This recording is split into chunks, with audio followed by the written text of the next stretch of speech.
What's up, deckheads? Welcome back to MTG with me. It's the Gainswalker. I hope you had a great holiday season. I've got a tier list for you today. It is the Ravnica Remastered set that's coming out, I believe, in the next couple days. This set, however, is not coming out on MTGA, which is unfortunate, but a lot of great cards in this, a lot of throwback cards that you might want to go out and buy maybe a booster box or two for this, just for the value in itself. But I'm going to talk about those. And there are so many good cards in this set that I even threw in some rares to this mythic tier list. I know that's unusual. And even a common, some uncommons too. There's a lot of cards in here that I remember back in the set that people were playing that did really well when I was still kind of learning and everything. Some new cards that would be awesome. I don't know if it's standard legal. I know they're format legal, but I don't know if this set is considered a standard set, given that there's the Karlov Manor, whatever set coming out soon. So we will see with that. But for now, we'll take a look at some of those mythics. The first one up is Aurelia. Now, Aurelia is pretty solid. Aurelia, the war leader, was the one back in the day. And this one, let me see if I can find her. It's got Mentor on it, which is kind of cool. It's basically an buff. Here you go. Aurelia, Exemplar of Justice. It's a 4-drop, 2/5 flyer. So that's pretty interesting. But when you read it, it's got Mentor. So if it attacks with something else with lesser power, it'll give it a +1/+1 counter. So you can beef up your board state there. Now, initially, you're like, it's only power 2. So what am I just going to power up a bunch of 1/1s? The last ability says, at the beginning of combat on your turn, so even if you just played this, it's going to help you. Choose up to one target creature you control until end of turn. That creature gets +2/+0 if it's red and trample, and if it's white, it gets vigilance with the +2/+0. So either way, that's pretty strong. You can turn the turn after you play her. You can do it to her, and then that way you can buff something that's a 3 into a power 4. So a lot of value in that. I think this is S tier just out the gate. I'm also a little bit biased because you all know I like to play Boros. So I'm going to put this up in S tier for sure. Next one. This one is actually not showcased in Mythic Spoiler, which is the website that I'm using here. But this is the Baron's chat. And so if you've ever played World of Warcraft, you know there's a lot that goes on in the Barons. It says, all creatures enter the battlefield tapped and distracted, which means they enter the battlefield with a stun counter on them that can only be removed if you pay 1. Any mana, but still. I'm gonna say B tier for Barons. Birds of Paradise. This card is pretty sweet. I'm a big fan of it. If you like building multicolored decks, it's a 1-drop, 1/1, taps for any color, and it's got flying. So, I mean, all around solid card. Well-known card too. When I was playing this, I was unfamiliar, but I believe it's a very old card, and this is actually a reprint. Birds of Paradise, though it is just a rare, I'm gonna go A tier. Because it is awesome. It's not a 1/1, it's a 0/1, but still a 0/1 for 1 flying, add 1 mana of any color. Great card right there. This next card is great. Blazing Archon. I have this in one of the first decks that I built. It's kind of like a Timmy deck. It just basically put out a bunch of problems that you had to get around, which made it even just more fun to play. So his ability says, creatures can't attack you. And then I had things like Elder Scale Worm where it was like, oh, my life total is only at 7, can't be reduced to 7. Like this whole thing, it's just a bunch of trolley cards. Not a lot of people like the card. I'm gonna give it an A tier at least. And let me show you it if you couldn't see that. All right, so Blazing Archon right here. Creatures can't attack you. CMC way too high. That's a 9-drop 5/6 flyer.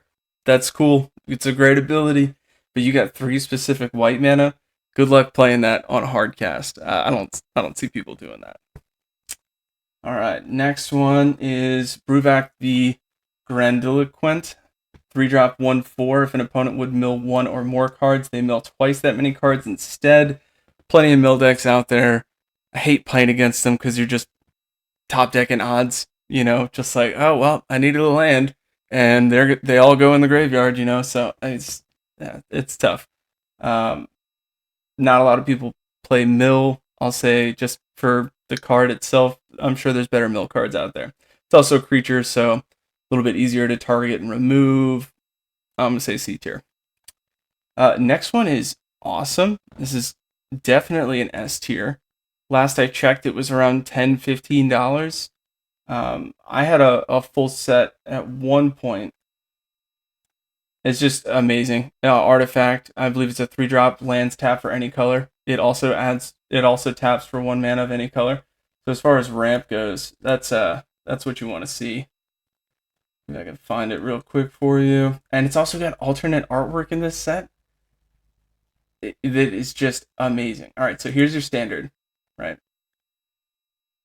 Chromatic Lantern, 3-drop, lands tap, add for 1 mana of any color. It itself also adds 1 mana of any color. So put it in any deck if you need a little bit of ramp or artifact production, and it really does help a lot. And then I want to show you, this artwork's great. Look at this last one. You'll also notice, as I'm scrolling through this, you'll see the old board styles, like the old style borders for the cards. They're pretty cool, but they're also like spicing it up a little bit. You can see the old multicolor border.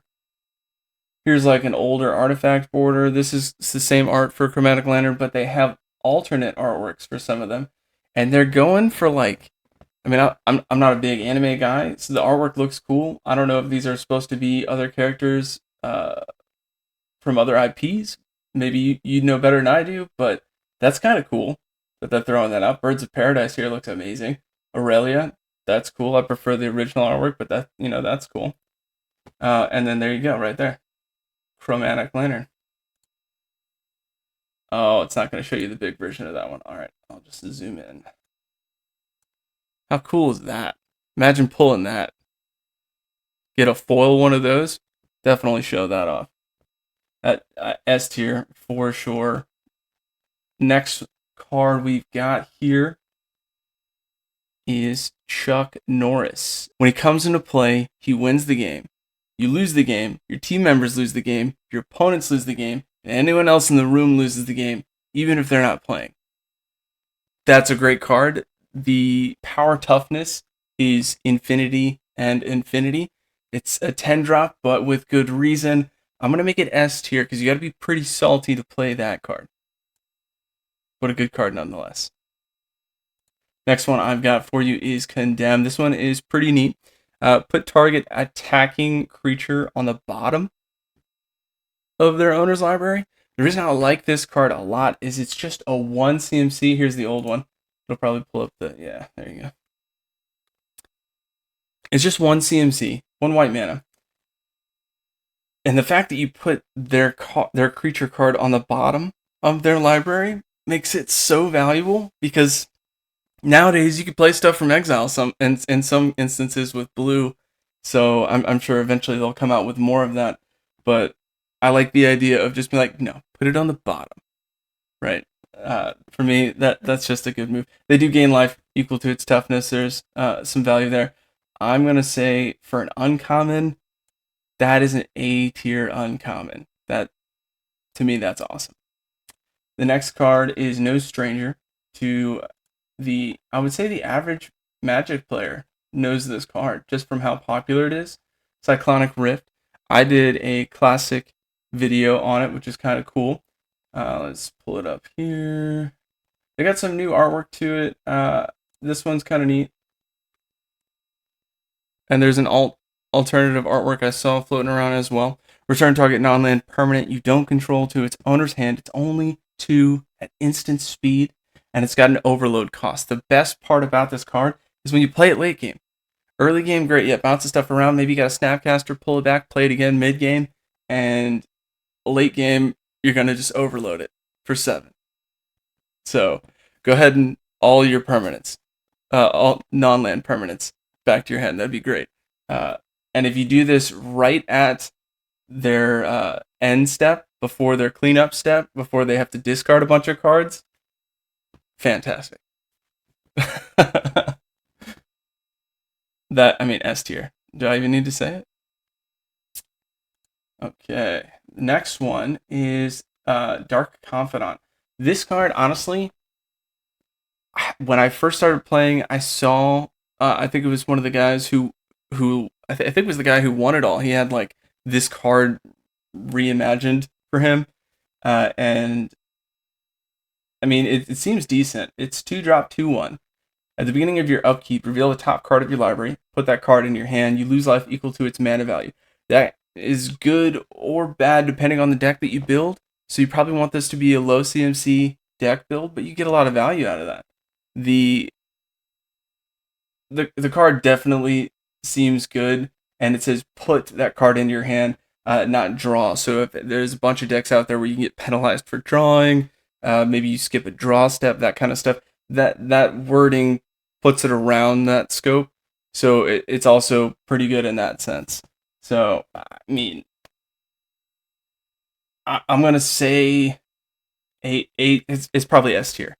I haven't played it. I don't really play that style in MTG, but it's probably S tier. All right, Deathrite Shaman. This one very popular. I know a lot of the price on this thing went up out the gate when I was playing back in the day. All right, Deathrite Shaman. It's a 1-drop, either a forest or a swamp. It's a 1/2, and it's got so many abilities. It's got all the abilities. Exile target land from a graveyard, add 1 mana of any color. That's cool. Either graveyard, lot to choose from. For a swamp tap, exile target instant or sorcery card from a graveyard. Each opponent loses 2 life. Pretty cool. And then exile target creature card from a graveyard. You gain 2 life. Man, if they had a card like that in standard nowadays, that would be so played. I mean, it's definitely needed. The graveyard removal is definitely needed right now. But I mean, this card, that's S tier. There's so many good cards in this set. I'm not even kidding. All right, next one. I believe this is the one that gives you 4/4 angels instead of tokens. All right, yeah. So this is Divine Visitation, 5-drop. So a little bit mid to late game. If 1 or more creature tokens would be created under your control, that many 4/4 white angel creature tokens with flying and vigilance are created instead.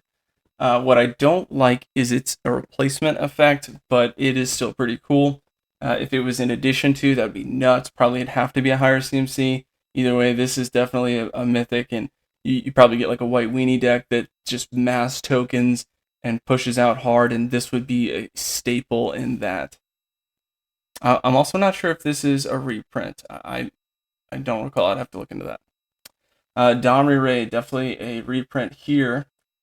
Domri was pretty popular with the Gruul decks. I believe it's got a fight mechanic in it. It's very low. See, all right, so it's 3-drop. 3 loyalty counters. Step 1 is look at the top card of your library. If it's a creature card, you may reveal it and put it in your hand. -2 ability. Target creature you control fights another target creature. All right, so it does have that fight mechanic.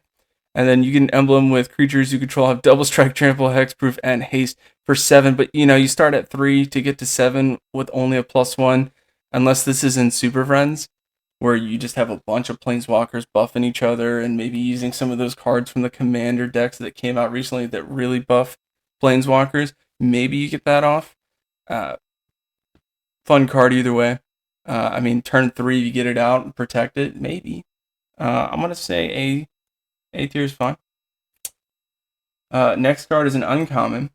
And the reason I bring it up is Farseek is a very good fetch card. If you're new to the game, what you want to understand when you're fetching lands, does it say basic land? Does it say a type of land? What kind of lands do you have? The lands in the set at the bottom, they're like dual lands. and I believe they're the Shocklands, but I'll get into that in a second. But to search your library for a plains, island, swamp, or mountain card, put it on the battlefield tapped, then shuffle. Now, while this has a forest in the mana cost, and it doesn't let you fetch a forest, any one of those paired with a forest, you're basically pulling the forest. That's kind of the idea here. While it is an uncommon, that is a B tier uncommon, I'm going to say, at least. And I will go back and show you what I'm talking about with the dually lands. Pretty neat. Right, you got your Hallowed Fountain, Watery Grave, Blood Crypt, Stomping Ground, Temple Garden, Godless Shrine, Steam Vents, Overgrown Tomb, Sacred Foundry, Breeding Pool, and then you've got the gates. But if you look at these, it's a plains and an island. This is not a basic land, so your Evolving Wilds wouldn't help you. But you see what I'm talking about. So this is a mountain forest here for Stomping Ground, so you could pull the mountain and still get your forest. So that's why Farseek's pretty good. A lot of people miss that, but especially when you start out. But it's definitely worth looking at. Especially if you go for like a draft or something, you see that. Don't skip on that. Obviously, there's better things, as I've already shown you. But big them up again. Gideon Backblade. This is a 3-drop. 4 loyalty counters when it enters. As long as it's your turn, Gideon Blackblade is a 4/4 human soldier creature with indestructible and is still a planeswalker. Prevent all damage that would be dealt to Gideon Blackblade during your turn. Up to 1 target creature you control gains your choice of vigilance, lifelink, or indestructible until end of turn. That's +1. And then -6 exile target non-land permanent. Starts at 4. It's a 3-drop. Exiling a target non-land permanent by mid-game, I think, is pretty strong. But just even around that, the fact that it's indestructible can make something else indestructible and swing with it, that to me is awesome. You do a lot of damage really quick. It's going to be really hard to remove this unless you exile it and make them sacrifice it if it's their only creature. That would be an easy way to get rid of it. I'm going to say S tier. That, to me, this is a great card.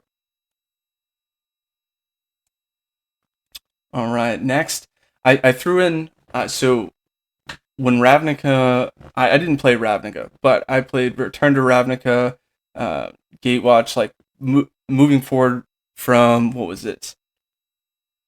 Scars of Mirrodin, I want to say, is the first set that I got into. But, I mean, when this set came out, it was the first set that had so much specific mana cost for me that I was like, wow, you kind of have to do like a 2-color deck at a minimum almost. So I typically did Izzet or Boros in drafts and in-person events, kind of like that's just what I naturally was building. A lot of people weren't doing it, but I had a lot of fun with it. Goblin Electromancer. It's just a 2-drop. It cost Izzet, which is red and a blue, but it makes all your instances and sorceries cost 1 less, which is pretty fun. It's not a legendary, so you can get multiple out there. So having 4 in a deck, it's doable. And let's see, can I find them here? All right. Anyway, so it, like I said, makes instances and sorceries cost 1 less. I'm gonna put it B tier, even though that's a common, because it was very fun, and I played it with Gutter Snipe, which is pretty cool. Let me refresh here. Gutter Snipe is great too. Come on. There we go. Alright, so Goblin Electromancer, there you go. It's 2/2 for 2. So it passes vanilla test. And you get instances of sorceries for cheaper, which is exactly what Izzet does. They're gonna draw, they're gonna burn, it's gonna be very controlly, and then you have a 2/2 to swing with. People are basically gonna have to waste spells on this thing just to get rid of it. So I'm going to put that B tier, and then just because I like it a lot, and probably every single one of you is going to disagree with me, but I don't care, because this card won so many games for me. It was great. Alright, so Gutter Snipe. Anytime you cast an instant or sorcery spell, this card deals 2 damage to each opponent. So he's out on the battlefield, it's resolved, you go to remove it, and I still have a lot of open mana, then I'm going to stack spells on top of that and still get the benefit because it's on the stack. And so his ability then goes on the stack. And then I cast another spell, then his ability goes on top of the stack. And it's just great. I love that. And A tier. Just take two, plus whatever spell damage is in there. Very fun. And it's an uncommon, right? You know, beating people with commons and uncommons is so gratifying just because you see people that are super tryhards. They'll come into an event and they'll have like all foiled out decks. You're like, oh yeah, you know, they clearly built it offline, which is fine. You know, I'm not hating on that, but it's just good to get a win against the odds. You know what I'm saying? All right, let's see. Guardian Project. Guardian Project right here. This is a 4-drop. Whenever a non-token creature enters the battlefield under your control, if it doesn't have the same name as another creature you control or a creature card in your graveyard, draw a card. Way too specific. I don't think this is good. I'm going to say this is B tier. It's a 4-drop enchantment, not specific mana, so that's cool. Green is playing a bunch of creatures, so yeah, you get some value there. But if it doesn't have the same name, so you're playing all one-ofs, kind of hard to have a good strategy that way. Now, I'm a fan of that commander-style building. That's actually how I first started playing the game, because I didn't even care to get 4-ofs. I actually learned that eventually. That I was picking up the pieces for a while in the beginning of MTG, but eventually started running more 4-ofs and whatnot. So in the beginning, yeah, that probably would have been enticing. Now that I've played for a bit, I'm going to say B tier. All right. Next one. This boar. Let's see. Yarg the Razboar. I don't know. I'm probably not saying that right. 5-drop, 6/6 trample. Whenever it attacks, you may put a creature card from your hand on the battlefield tapped and attacking. Return that creature to your hand at the beginning of the next end step. When it dies or is put into exile from the battlefield, you may put it into its owner's library, third from the top. I don't like the kind of time walk yourself, like putting it on top of your library. I hate is because sometimes you need a next card, and your opponent already has this information. It's a 6/6 for 5. Okay, cool. Yeah, it's better than vanilla. It is trample. That is a problem. You're gonna want to deal with that. And I do like that when you attack, you put something else down that could be freaking disgusting. You know what I mean? Like you could put out any kind of huge Eldrazi. You could put out a Praetor. There's a whole bunch of ETB stuff that you could put out with this to kind of just keep pushing through mechanics. I'm gonna say at least.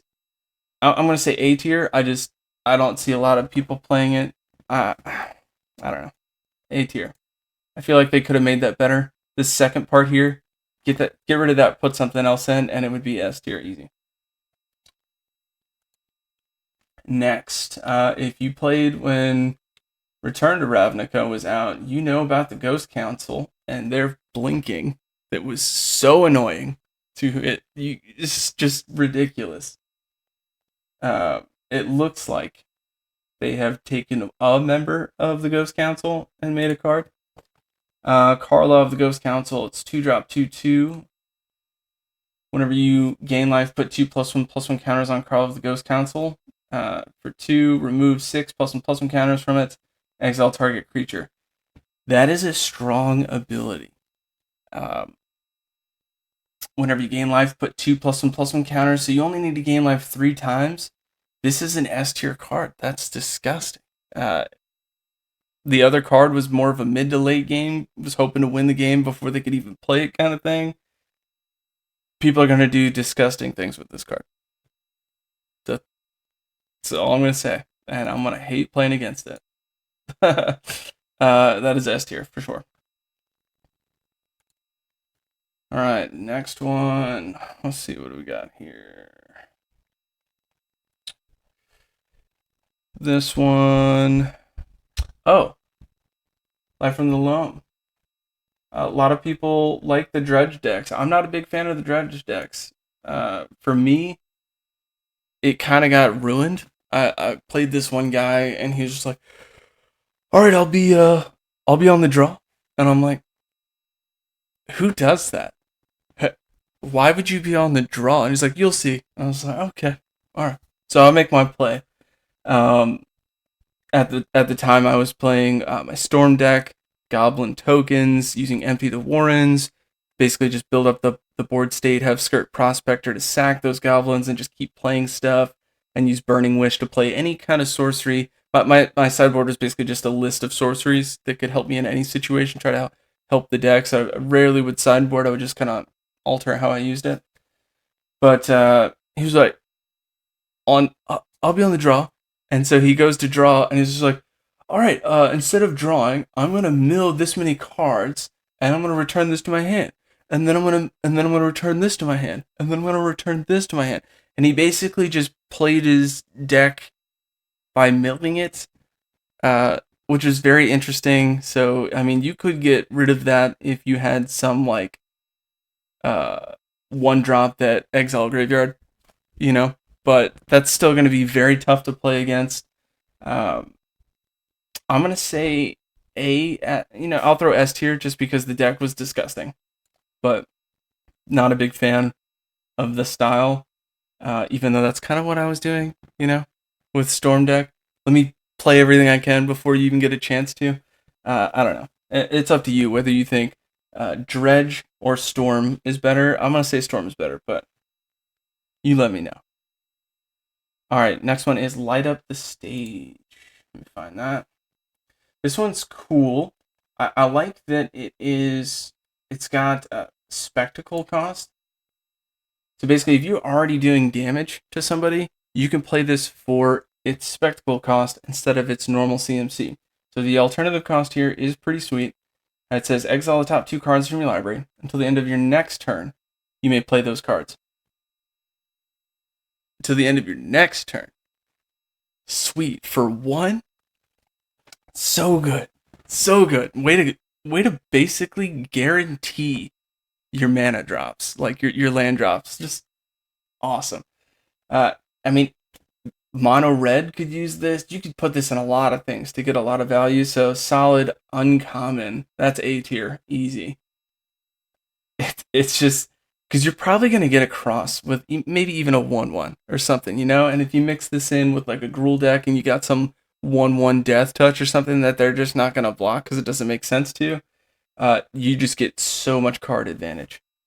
There's also cards that are exiled that you can play, which is, I think, better than putting cards in your hand that somebody could either, make you mill, make you discard, or, I mean, it's just better. It's less touchable, is what I'm trying to say. A tier, for sure. Next one is Liliana. I can't remember which one it is. It's the 6-drop one with the ultimate ability, Dreadhorde General. Alright, so this one, if you like playing Magic the Gathering, you won't like it that much when this ult goes off. Each opponent chooses a permanent they control of each permanent type and sacrifices the rest. That includes your lands, so you'll have 1 land. And then, if it is in a mono black, it's like, okay, great. And after I do that, you're going to have to sack a creature. Oh, you only had 1 left? That's fantastic. Whenever a creature you control dies, draw a card. Amazing, right? Because mono black's doing all kinds of stuff to sack their board state to get more benefits, that kind of stuff. Just, that's disgusting. +1 is create a 2/2 black zombie creature token. So this is a 6-drop with 6 loyalty counters that creates a way to keep itself alive. Any planeswalker that does that is definitely awesome. -4, each player sacrifices 2 creatures. I hate that stuff, but, this is an S tier. It's expensive, but I don't see how it's not. Yeah, high CMC, like I said, expensive, but... next card is pretty fun. This one is Lord of the Void. This is a 7-drop, 7/7 flyer. When it deals combat damage to a player, exile the top 7 cards of that player's library, then put a creature card from among them onto the battlefield under your control. Oh, that's mean. Oh, that's a mean card. just so mean. Like, I typically play a lot of Timmy decks, big creatures, trying to throw them out quickly, especially for commander style. And especially when I was first starting out, that was kind of, I think that's what a lot of people do. But just to have that card that's like, oh, it's my favorite card, and they take it and hit you with it over and over, not a good feeling. Not a good feeling at all. I want to say S tier. It's very expensive. It's a good ability. I'm gonna say A tier. I don't think it's S tier. It's not as good as those other ones, but I mean. All right, next one. Oh, this is an interesting one. This is the one where your life total. All right, so Master of Cruelties, 5-drop, 1/4. This is a reprint. People were playing this when it first came around, or at least when I first saw it. It might have come out before that. It is First Strike and Death Touch. It can only attack alone, but that's fine. Whenever Master of Cruelties attacks a player and isn't blocked, that player's life total becomes 1.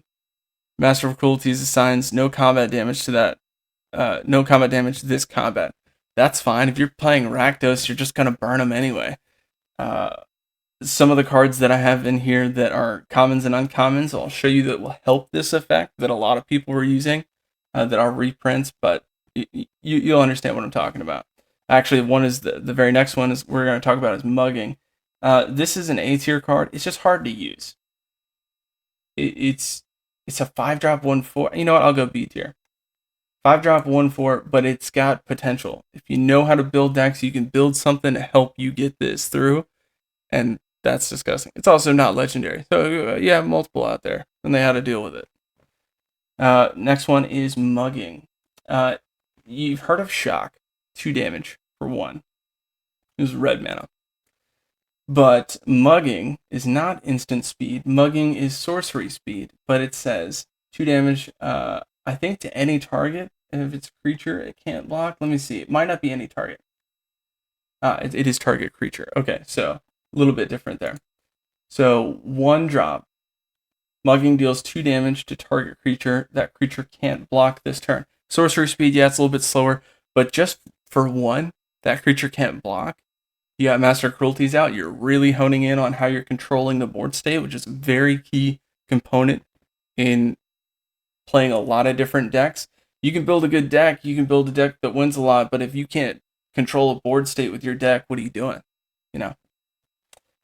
This I'm gonna say is a B tier common, which doesn't make sense because we've got mythics and uncommons, that kind of stuff. But for what it is, I'm gonna say that's B tier. Next we've got, what is this? Nicol Bolas. Yeah.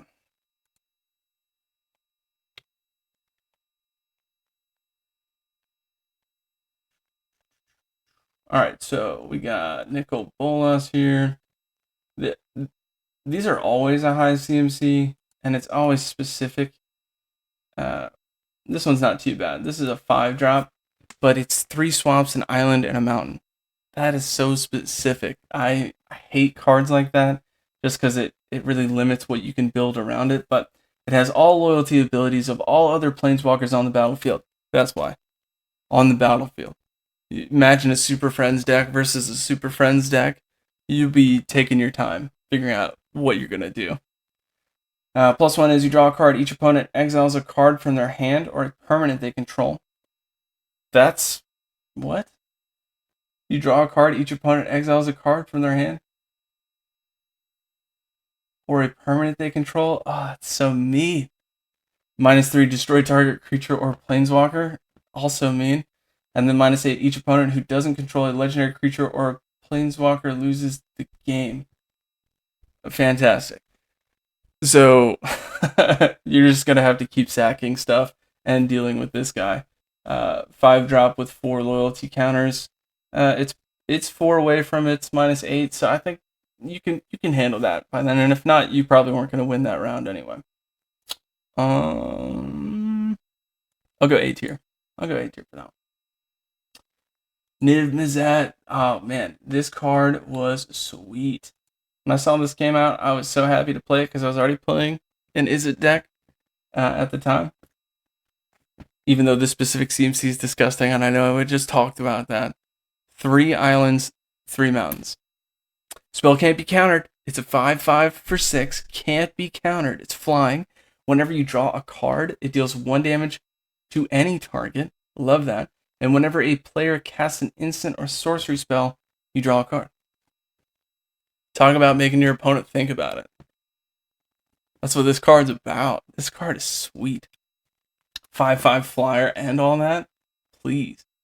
A tier. It's not S tier, but it's A tier. Alright.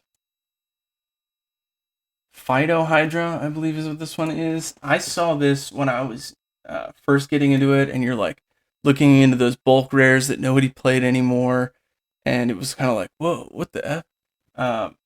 Specific CMC, sure. This is 2 plains, 1 forest, 2 of anything. It's only a 1/1, but if damage would be dealt to Phytohydra, put that many +1/+1 counters on it instead. That's the part that's awesome. You know, they got to make you exile it. They got to tap it down and swing through. They got to bounce it to your hand. There's plenty of ways you can deal with it. But the most common way, combat damage, not going to help you. So I think this card's sweet. It's not amazing. I'll put it B tier. But it's a pretty cool card either way. All right. Next one. This card, Protean Hulk. This is a 7-drop 6/6. When Protean Hulk dies, search your library for any number of creature cards with total mana value 6 or less. Put them onto the battlefield, then shuffle. I like it for the resilience. Other than that, it's not giving you anything. It's a 7-drop 6/6. Put it in a mono green deck, maybe a Gruul deck. It's C tier. Nothing fancy with that. Next is Quicken. Now, Quicken originally was a rare in MTG Core Set 14. And let's see. And now it is an uncommon. This is an instant that makes your next sorcery spell. You can cast that at instant speed, and you also draw a card. It's for 1. When I first saw this, I was like, oh man, this card's great. Nobody played it. I didn't see anybody ever play this even after later. You know, sometimes people work with stuff and throw it in legacy decks. It's not good, and that's exactly why they made it an uncommon instead of what it originally came out as a rare. So that just goes to show you, when you see these symbols, you know, mythic, rare, uncommon, common, pay attention to what the card is. Learn to look at the card. Does the CMC make sense for what it is? Is this a really great non-creature card? Is an instant? That's really what you're looking for, you know, like is this when I play this Planeswalker, is it going to be able to protect itself if I don't have anything else out with it? Those kinds of things. Like, those are what really help you make a deck efficient. But I threw that out there just because I noticed they made it an uncommon.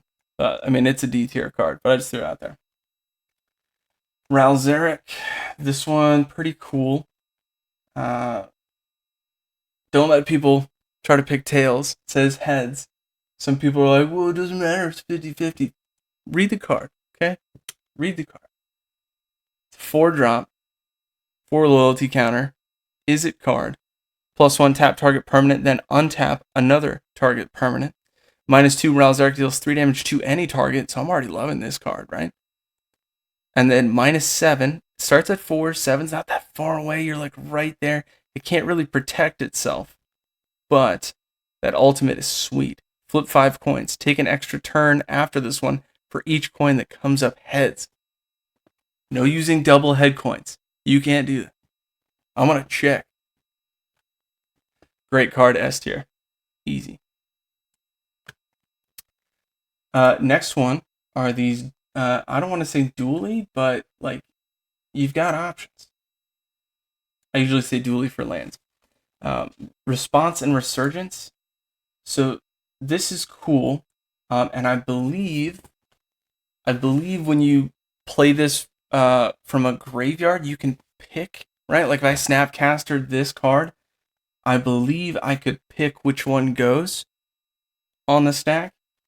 I don't think it's you have to start left or left to right in that instance or whatever, but either way, 2-drop. It's a Boros card.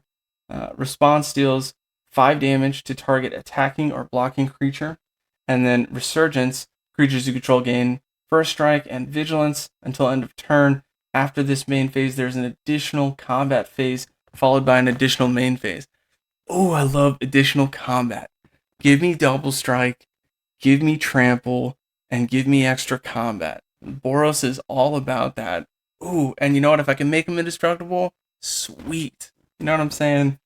Ah, so good. Uh, you haven't seen any charms yet. I'm gonna put A tier for this just because I love that combo. But Lucky Charms was a thing. There were charms that were basically representative of the guilds. So Azuria's charm was really popular. Boros charm very popular.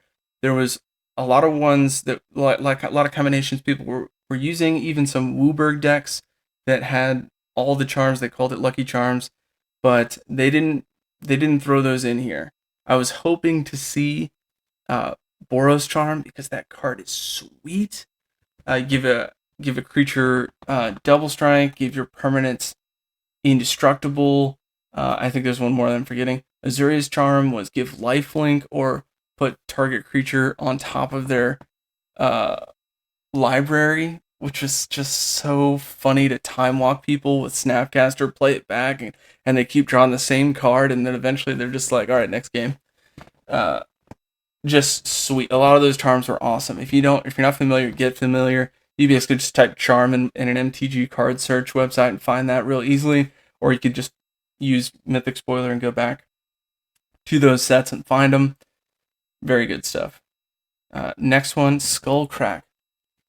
Again, a card that was kind of confusing at first, but it's pretty sweet. It says players can't gain life. It's a 2-drop, I believe. Instant speed. Damage can't be prevented. Let's see if I can find it here for you. Skullcrack. Come on. Where you at? There it is.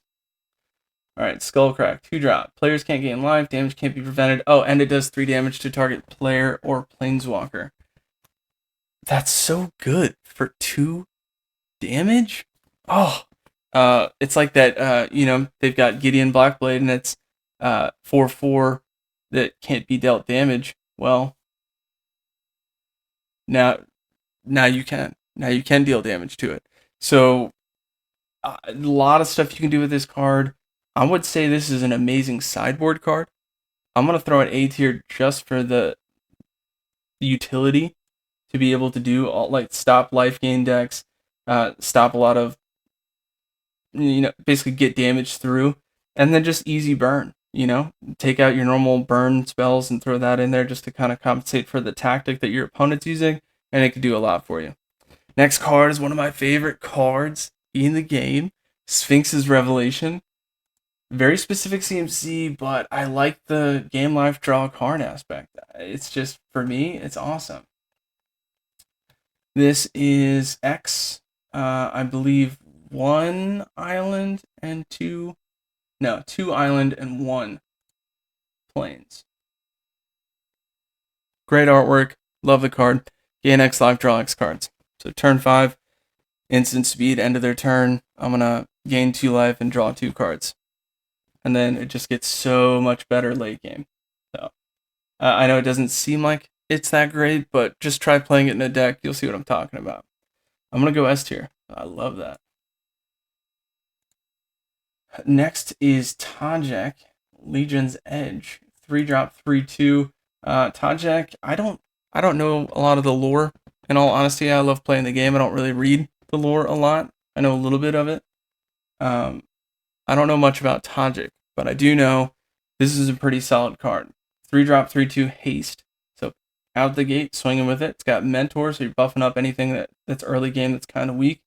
Prevent all non-combat damage that would be dealt to other creatures you control. So everything else got indestructible. And you can pump them to give them first strike with Boros. So if you have a way to give them indestructible, you don't have to worry about the pumps. But that's pretty solid. I like that card. Boris and White Weenie decks are very popular for having a lot of 1/1 tokens out there, that kind of thing. This card is definitely playable. Like I said before, I don't know if these are standard legal, and it's just not on MTGA. If it is technically standard legal, that's awesome. I don't think it's going to be like that, but good card either way. I'm going to say I'll throw Tajik up there. Yeah, S tier. All right, next we got a Teferi, pretty popular planeswalker. This is Time Revealer, 3-drop, 4 loyalty counter. Each opponent can cast spells only any time they could cast a sorcery. So you're only going to be able to play on your main phase 1, main phase 2, unless you get extra main phases and stuff like that. Until your next turn, you may cast sorcery spells as though they had flash. So you're going to limit the ability for your opponents, but you're going to give yourself the opportunity to go past that, unless they remove the card in which you're not hindered anymore. So that's pretty sweet. I love that card. What a great design. -3, return up to 1 target artifact, creature, or enchantment to its owner's hand, and draw a card. I love that. It doesn't have an ultimate ability, but it's got a very good, I want to say board state or pace kind of ability. So that's really good. I like that. I don't know if I would put it S tier. It's a 3 CMC, starts with 4, and you can basically use it all out of the way. I'm gonna say S tier. That's awesome. Next one was a pretty cool rare that I saw that gives indestructible at instant speed, but if you choose to play it on a main phase, you can put +1/+1 counters. Here it is. Unbreakable Formation. It's a 3-drop, instant speed, only 1 specific white mana. Creatures you control gain indestructible until end of turn. Love it. Addendum: if you cast a spell during your main phase, so main phase 1 or 2, put a +1/+1 counter on those creatures. Oh, and they gain vigilance? Oh, it's even better than I remember. That's so good. A tier. Easy. I love that that's instant speed, too, And Addendum just makes it think, like, if I'm holding this in my hand, maybe I've shown that to maybe I've played it once already in the game, you still can't think that I'm only going to play that at instant speed. You see that, and maybe I'll play it just to push through with a bunch of 1/1s. I mean, to me, that's so cool. And then, what is this? Udvara Hellkite, yeah. Alright, so Udvara Hellkite is a 8-drop, 6/6. Is this the one that creates dragons? It is. Flying. Whenever a dragon you control attacks, create a 6/6 red dragon creature token with flying. Just disgusting. I'm just gonna keep pumping them out. You gotta board wipe this. Get that out of there. I was really hoping to see Supreme Verdict. Oh, but they didn't reprint Supreme Verdict, which was a board wipe that can't be countered. Awesome. Everyone hated that card. I thought it was hilarious. But I don't know if this is S tier. It definitely seems like it could be if you cheat it out. Throw it in like a Naya Timmy deck. That could be cool. But I think it's A tier, at least. That is the tier list. Let me know what you think. I know a lot of controversy with some of my opinions on those cards, but I hope you enjoyed it. I do appreciate you. I hope you're having a great start to this new year. Don't forget to like, subscribe if you have not already. And as always, until next time, deckheads, keep it easy.